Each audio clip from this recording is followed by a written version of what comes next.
Laoreille, qui signifie monde céleste, est le 3e sommet de Tahiti, haut de 2066 mètres.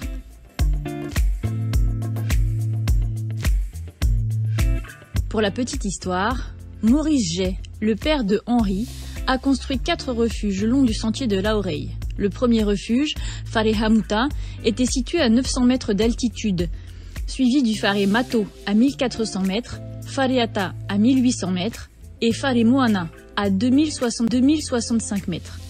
Pendant la construction des refuges, une jument blanche nommée Sérénité a été utilisée pour ravitailler les travailleurs.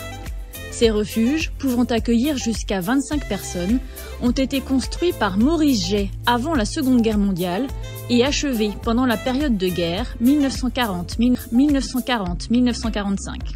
Ainsi, grâce aux efforts de Maurice Jay et à l'aide de Sérénité, les travailleurs ont ouvert des pistes menant à Laoreille et ont construit les refuges nécessaires. Ces refuges ont offert un abri essentiel aux randonneurs et aux alpinistes, leur permettant de se reposer et de profiter de l'environnement montagneux magnifique du sentier de Laoreille. Réfection de Whareata par les scouts de France vers 1972-1973.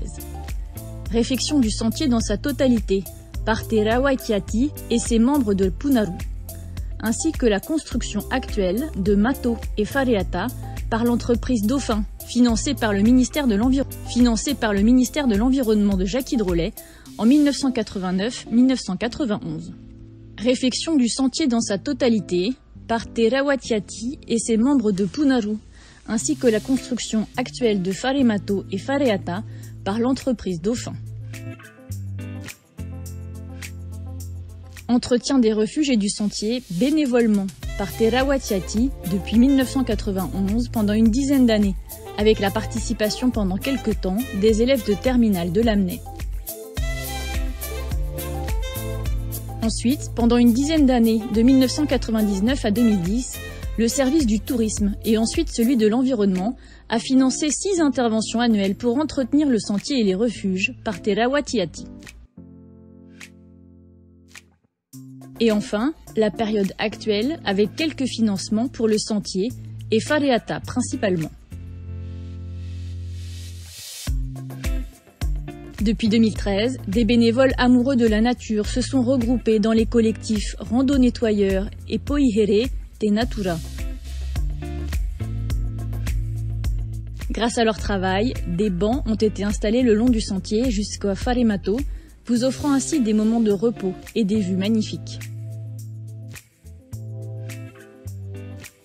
De plus, le collectif Poihere Te Natura a créé un parcours arboricole de 3 km, idéal pour découvrir en famille. 2023, parcours arboricole Poihere Te Natura. Le collectif Poihere Te Natura a installé des panneaux explicatifs dans la région, présentant les différents types d'arbres et d'arbustes locaux. Des bancs ont également été mis en place pour vous permettre de vous reposer et de profiter de la vue. Chaque panneau affiche le nom de l'arbre et un QR code qui vous permettra d'en savoir plus sur l'arbre ou son fruit. Ce projet a pu voir le jour grâce à la collaboration des bénévoles de Tahiti Sign, de l'artiste Mareva Artist Tahiti et de Andrea Lebon.